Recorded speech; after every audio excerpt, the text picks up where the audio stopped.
Saya Regita Rizkawahyuni. Saya Rahmana Fitasari. Pada video kali ini kami akan membahas. Selamat menyaksikan. Tujuan pembelajaran, mahasiswa mampu menunjukkan sikap tanggung jawab untuk memahami glikolisis. Alat yang digunakan, laptop dan handphone. Selanjutnya, bahan yang digunakan yaitu nasi, ubi, dan kentang. Prosedur proyek. 1. Mempelajari dan memahami pokok bahasan mengenai glikolisis. 2. Mencari tahu mekanisme glikolisis. 3. Menjelaskan mengenai mekanisme glikolisis pada makhluk hidup. 4. Perekaman video dimulai dari pembukaan, penjelasan materi hingga penutup. 5. Pengeditan video hingga selesai. Materi singkat. Dalam glikolisis dari bahasa Yunani, glikis atau manis atau gula dan lisis adalah pembelahan. Sebuah molekul glukosa didegradasi dalam serangkaian reaksi yang dikatalisis enzim untuk menghasilkan dua molekul senyawa pirufat. Selama reaksi glikolisis berurutan, beberapa energi bebas yang dilepaskan dari glukosa disimpan dalam bentuk ATP dan NADH. 1. Pengertian karbohidrat. Karbohidrat adalah polihidroksialdehida atau keton atau senyawa yang menghasilkan senyawa-senyawa ini bila dihidrolisis. Senyawa karbohidrat menyumbangkan 70-80% sumber energi untuk aktivitas manusia. Nama karbohidrat berasal dari komposisi dari unit penyusunnya yaitu karbo dan oksigen atau hidrat. Semua karbohidrat disusun oleh unit dasar yang disebut monosakarida.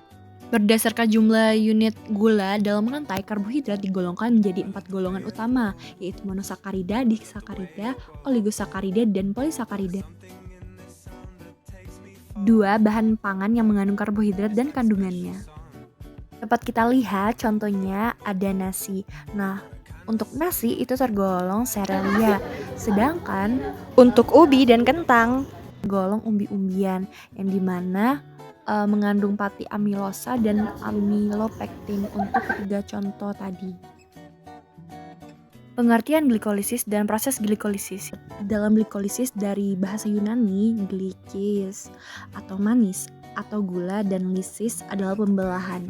Sebuah molekul glukosa didegradasi dalam serangkaian reaksi yang dikatalisis enzim untuk menghasilkan dua molekul senyawa pirufat. Selama reaksi glikolisis berurutan, beberapa energi bebas yang dilepaskan dari glukosa disimpan dalam bentuk ATP dan NADH.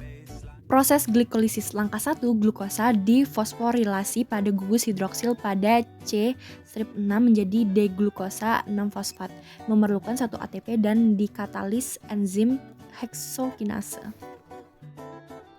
Langkah kedua, D-glukosa 6-fosfat yang terbentuk diubah menjadi D-fruktasa 6-fosfat, dikatalis enzim fosfoheksosa isomerase. Langkah 3, D-fruktosa 6-fosfat yang terbentuk difosforilasi pada C1 menghasilkan D-fruktosa 1,6 bifosfat, memerlukan 1 ATP, dikatalisis enzim fosfofruktokinase.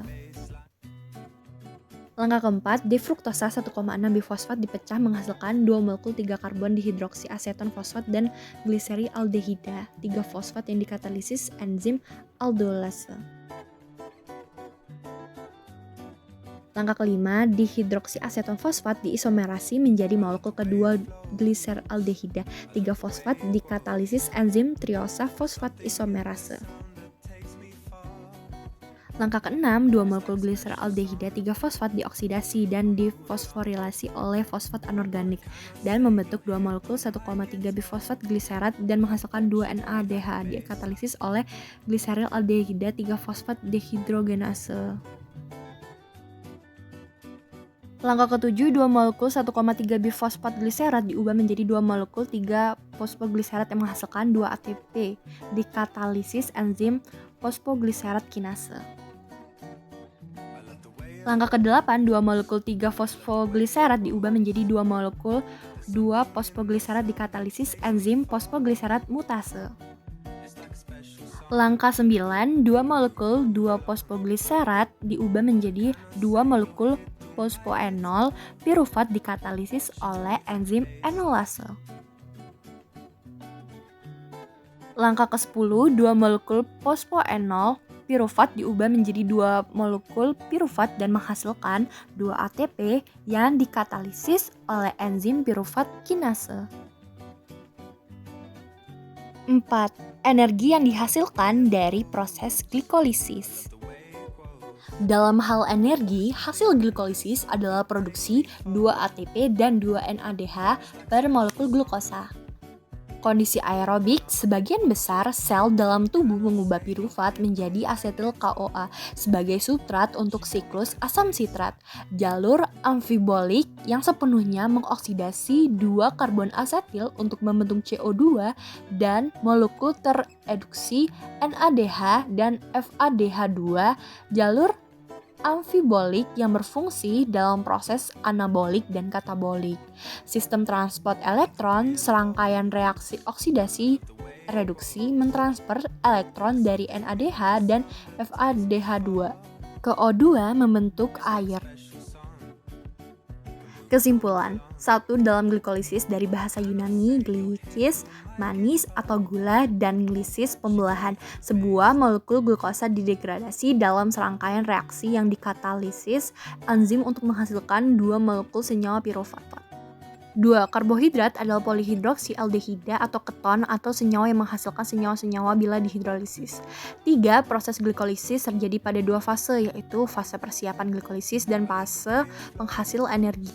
Glikolisis. 4. Hasil dari proses glikolisis yaitu degradasi kerangka karbon glukosa menghasilkan pirufat.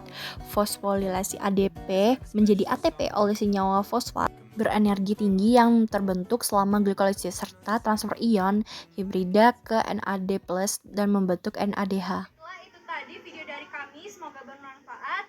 Kami akhiri. Wassalamualaikum warahmatullahi wabarakatuh.